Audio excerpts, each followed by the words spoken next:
ಬೆಂಗಳೂರು ಫಸ್ಟ್ಗೆ ಮತ್ತೆ ಸ್ವಾಗತ. ಜಿಂದಾಲ್ ಸ್ಪೋರ್ಟ್ಸ್ ವರ್ಲ್ಡ್ ತನ್ನ ಬೆಂಗಳೂರು ಫುಟ್ಬಾಲ್ ತಂಡಕ್ಕೆ ಅದ್ಧೂರಿ ಚಾಲನೆ ನೀಡಿದೆ. ಎಂಜಿ ರಸ್ತೆಯ ಫುಟ್ಬಾಲ್ ಕ್ರೀಡಾಂಗಣದಲ್ಲಿ ನಡೆದ ಉದ್ಘಾಟನಾ ಸಮಾರಂಭದಲ್ಲಿ ಹೊಸ ತಂಡ ಮತ್ತು ತಂಡದ ಲಾಂಛನವನ್ನ ಅನಾವರಣಗೊಳಿಸಲಾಯಿತು. ಲೇಸರ್ ಬೆಳಕಿನ ಚಿತ್ತಾರದೊಂದಿಗೆ ಬೆಂಗಳೂರು ಫುಟ್ಬಾಲ್ ಕ್ಲಬ್ ಅನ್ನು ಅನಾವರಣಗೊಳಿಸಲಾಯಿತು.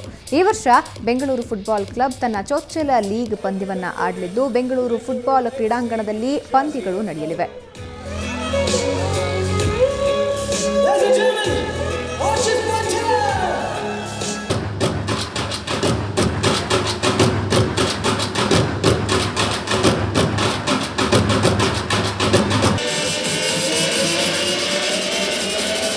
We hope to happen in a very short while from now. Ladies and gentlemen, thank you all for being here with us.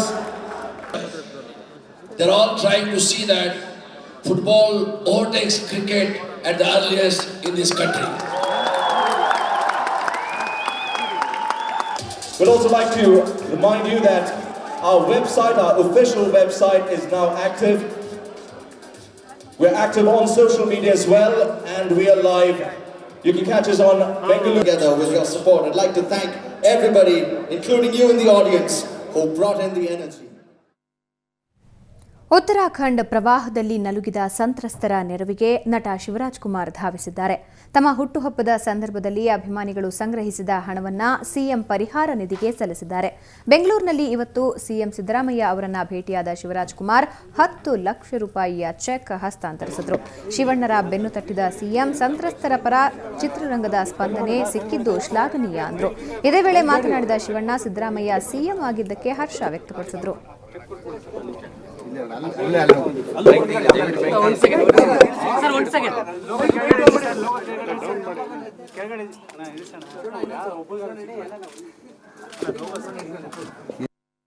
ಪ್ರಾಣ ಕಳ್ಕೊಂಡಿದ್ದಾರೆ. ಅದರ ಪರಿಹಾರಕ್ಕೋಸ್ಕರ ಇದನ್ನ ಕೊಟ್ಟಿದ್ದಾರೆ. ಶಿವರಾಜ್ ಕುಮಾರ್ ಅವರು ಮತ್ತು ಅವರ ಅಭಿಮಾನಿಗಳ ಸಂಘ ಅವರೆಲ್ಲ ಶೇರ್ ಮಾಡಿದ್ದಾರೆ.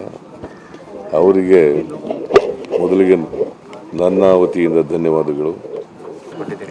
ಟೋಟಲ್ 10 ಲ್ಯಾಕ್ಸ್ ಆಗಿದೆ, 10 ಲಕ್ಷ ಆಗಿದೆ. ಆಮೇಲೆ ನಾವು ಅಭಿಮಾನಿಗಳು ಥ್ಯಾಂಕ್ಸ್ ಹೇಳಬೇಕು. ಯಾಕಂದರೆ ನಾವು ಸಪ್ರೇಟಾಗಿ ಕೊಡೋದು ಬೇರೆ, ಬಟ್ ಅಭಿಮಾನಿಗಳು ಹುಟ್ಟಿದಬ್ಬದ ದಿವಸ ಈ ರೀತಿ ಇದು ಮಾಡೋದು ಒಂದು ವಿಶೇಷತೆ ಭಾವಿಸ್ತೇನೆ. ಯಾಕಂದರೆ ಅದಕ್ಕೆ ನಾನು ಅಭಿಮಾನಿಗಳ ಜೊತೆಲಿ ಸೇರಿ ಒಂದು ಅಭಿಮಾನಿಯಾಗಿ ಅವ್ರ ಜೊತೆಲೇ ಕೊಡೋಣ ಅಂದ್ಬಿಟ್ಟು ನಾವು ಬಂದು ಕೊಟ್ಟಿದ್ದೀವಿ.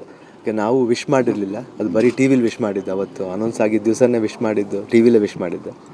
ಆಮೇಲೆ ಇವತ್ತು ಯಾವಾಗಲೂ ನೆನೆಸ್ಕೊತಾ ಇರ್ತೀವಿ. ಯಾಕಂದರೆ ಅವಾಗ ಸಿದ್ದರಾಮಯ್ಯ ಅವ್ರನ್ನೆಲ್ಲ ಮೀಟ್ ಮಾಡಿದಾಗ ಮೈಸೂರಿನೆಲ್ಲ ಯಾವಾಗಲೂ ಹೇಳ್ತಾ ಇರ್ತಾರೆ, ಪಕ್ಕದ ರೂಮಲ್ಲಿ ಇದ್ದಾಗ ಹೋಗಿ ಮೀಟ್ ಮಾಡಿದಾಗ ಹೇಳ್ತಾ ಇರ್ತಾರೆ, ಅಪ್ಪಾಜಿ ಇದ್ದರೆ ಯಾವಾಗ ನಮ್ಮ ಕಾಡ್ನವರು ಅಂತ ಹೇಳ್ತಿದ್ರು. ಇವತ್ತು ಅಪ್ಪಾಜಿ ಇದ್ದರೆ ಭಾಳ ಸಂತೋಷ ಪಡೋರು, ಅದು ನಮ್ಗೆ ಖುಷಿ ಆಗುತ್ತೆ. ಆಮೇಲೆ ಸಿನಿಮಾ ಇಂಡಸ್ಟ್ರಿಗೆ ಭಾಳ ಒಳ್ಳೆ ಕೆಲಸ ಮಾಡಿದೆ, ಅದಕ್ಕೆ ನಾವು ಯಾವತ್ತೂ ಮರೆಯಲ್ಲ. ಈ ಸಲ ತುಂಬ ಚೆನ್ನಾಗಿ ಇದು ಮಾಡಿದ್ದಾರೆ, ಅದು ನಮಗೆ ಭಾಳ ಸಂತೋಷ. ಸೊ ಈ ಬಜೆಟ್ನಲ್ಲೂ ಹೆಚ್ಚಿನ ಒತ್ತು ಕೊಟ್ಟಿದ್ದಾರೆ. ಅದಕ್ಕೆ ತುಂಬ ಖುಷಿಯಾಗಿದೆ. ಐ ಥಿಂಕ್ ಇಂಡಸ್ಟ್ರಿಗೆ ಭಾಳ ಒಂದು ನೆರವಾಗಿರೋದು ನಮಗೆ ಭಾಳ ಖುಷಿಯಾದ ವಿಷಯ. ಬೆಂಗಳೂರಲ್ಲಿ ಕಳೆದ ಕೆಲವು ದಿನದಿಂದ ತುಂತುರು ಮಳೆ. ಮನೆಯಲ್ಲೇ ಬೆಚ್ಚಗೆ ಕೂತು ಒಂದಷ್ಟು ವೈನ್ ಕುಡಿದ್ರೆ ಅದೆಷ್ಟು ಮಜಾ ಅಲ್ವಾ? ಇದಕ್ಕೆ ತಕ್ಕನಾಗಿ ನಗರದಲ್ಲಿ ವೈನ್ ಮೇಳ ನಡೀತಾ ಇದೆ. ಹಾಗಾದರೆ ಎಲ್ಲಿ ನಡೀತಾ ಇದೆ ಈ ವೈನ್ ಮೇಳ? ಈ ವೈನ್ ಮೇಳದ ವಿಶೇಷತೆ ಏನು ಅಂತ ನೋಡ್ತಾ ಇವತ್ತಿನ ಬೆಂಗಳೂರು ಫಸ್ಟ್ ಮುಗಿಸೋಣ. ನೇರ, ದಿಟ್ಟ, ನಿರಂತರ ಸುದ್ದಿಗಾಗಿ ನೋಡ್ತಾ ಇರಿ ಸುವರ್ಣ ನ್ಯೂಸ್.